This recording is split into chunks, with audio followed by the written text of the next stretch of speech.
إن الحمد لله صلى وسلم على نبينا مصطفى محمد صلى الله عليه وسلم وعلى آله وصحبه أجمعين أما بعد أعوذ بالله من الشيطان الرجيم بسم الله الرحمن الرحيم സൂറ അൽ മുഅ്മിനൂൻ 91 രണ്ട് വചനങ്ങളുടെ വ്യാഖ്യാനം നോക്കൂ നിങ്ങൾ.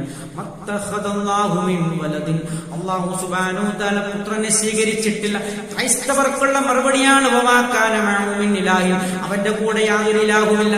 മുഖാറബ് മുശ്രിക്കുകൾ മറുപടിയാണ് അല്ലാഹുവിന്റെ കൂടെ യാതൊരു ഇലാഹുമില്ല, അവന് പങ്കുകാരേയില്ല, അവനൊരു പുത്രനെയും സ്വീകരിച്ചിട്ടില്ല എന്നാണ് അല്ലാഹു പറയുന്നത്. ഇതെങ്ങനെയെങ്കിൽ അങ്ങനെ വല്ല തരത്തിൽ സ്വീകരിക്കുകയാണെങ്കിൽ, വല്ല ഇലാഹിനെയും പുത്രനെയും സ്വീകരിക്കുകയാണെങ്കിൽ എന്താണ് സംഭവിക്കുക എന്ന് പറയുകയാണ്.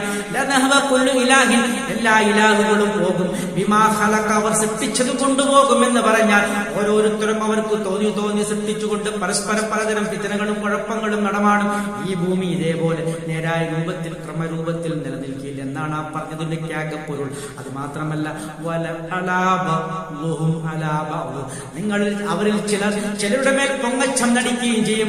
ചില ദൈവങ്ങളുടെ മേൽ പൊങ്ങച്ചം നടിക്കും, പരസ്പരം പൊങ്ങച്ചം നടിക്കുകയും ചെയ്യുമെന്നാണല്ലോ പറയുന്നത്. അതുകൊണ്ട് ഒരിക്കലും അത്തരം ബഹുദൈവങ്ങൾ ഉണ്ടാകാൻ പാടില്ല.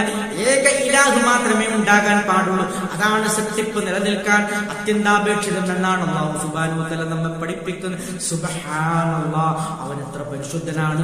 അമ്മാ യസിഫൂൻ, ഇവർ അവർ വർണ്ണിച്ചുകൊണ്ടിരിക്കും തൊട്ടൊക്കെയും അല്ലാഹു എത്ര പരിശുദ്ധനാണ്. അല്ലാഹു പുത്രനുണ്ട്, ഇലാഹുൻ, അല്ലാഹുവിന്റെ കൂടെ വേറെ ഇലാഹുണ്ട് എന്നൊക്കെയും വർണ്ണിച്ചുകൊണ്ടിരിക്കുന്നു. അല്ലാഹു സുബ്ഹാനഹു വ തആല എത്രയോ പരിശുദ്ധനാണ്. നോക്കൂ, നമ്മുടെ നാടുകളിലും ചില മുസ്ലിമീങ്ങളിൽ പെട്ടവർ തന്നെ മരണപ്പെട്ട ഖബറിൽ കിടക്കുന്നവരോട് പ്രാർത്ഥിക്കുന്നു, അവരോട് തേടുന്നു, അവർക്ക് നേർച്ച വഴിപാടുകൾ അർപ്പിക്കുന്നു, അവർക്ക് ബലിയർപ്പിക്കുന്നു. നോക്കൂ, എന്നാണ് ഒരു പുരോഹിതൻ പറയുകയാണ്, പാമ്പിന്റെ ശല്യമുണ്ടെങ്കിൽ ഇഫായി ഷേഖിന്റെ പേരിൽ കോഴി നേർച്ചയാക്കിയാൽ മതിയെന്ന്.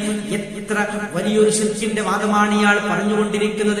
യാതൊരു കഥയും ബോധവുമില്ലാതെ ശുദ്ധ ഖുർആന്റെ അധ്യാപനങ്ങൾക്കെതിരായി സംസാരിച്ചു കൊണ്ടിരിക്കുന്ന പലരും നമ്മുടെ കൂട്ടത്തിലുണ്ട്. അതിൽ നിന്നും അല്ലാഹു സുബ്ഹാനഹു വ തആല നമ്മെ കാത്തുരക്ഷിക്കുമാറാകട്ടെ. നോക്കൂ നിങ്ങൾ, അടുത്ത ആയത്തിൽ പറയുകയാണ് ആലിമുൽ ഗൈബി വശഹാദ. നോക്കൂ നിങ്ങൾ, ആലിമുൽ ഗൈബി, മറഞ്ഞതും ഷഹാദ തെളിഞ്ഞതും അറിയുന്നവനാണ് അല്ലാഹു സുബ്ഹാനഹു വ തആല. വതആല, അവൻ ഉന്നതനായിരിക്കുന്നു. വതആല അമ്മാ യുശ്രികൂൻ, അവർ പങ്കുചേർക്കുന്നതിൽ നിന്നും അവൻ അത്യുന്നതനത്രേ എന്നാണ് അല്ലാഹു സുബ്ഹാനഹു വ തആല പറയുന്നത്.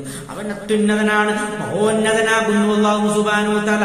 ഈ പങ്കാളികളുണ്ടെന്ന് വാദിക്കുന്നവരൊക്കെയും അങ്ങേയറ്റം നീചമായ വാക്കുകളാണ് അവർ പറയുന്നത് എന്നൊക്കെയാണ് അതിന്റെ ആകത്തുക. അല്ലാഹു സുബ്ഹാനഹു വ തആല നമുക്കൊക്കെയും നേരായ മാർഗത്തിൽ നമ്മെ ഉറപ്പിച്ചു നിർത്തുമാറാകട്ടെ. അൽഹംദുലില്ലാഹി റബ്ബിൽ ആലമീൻ.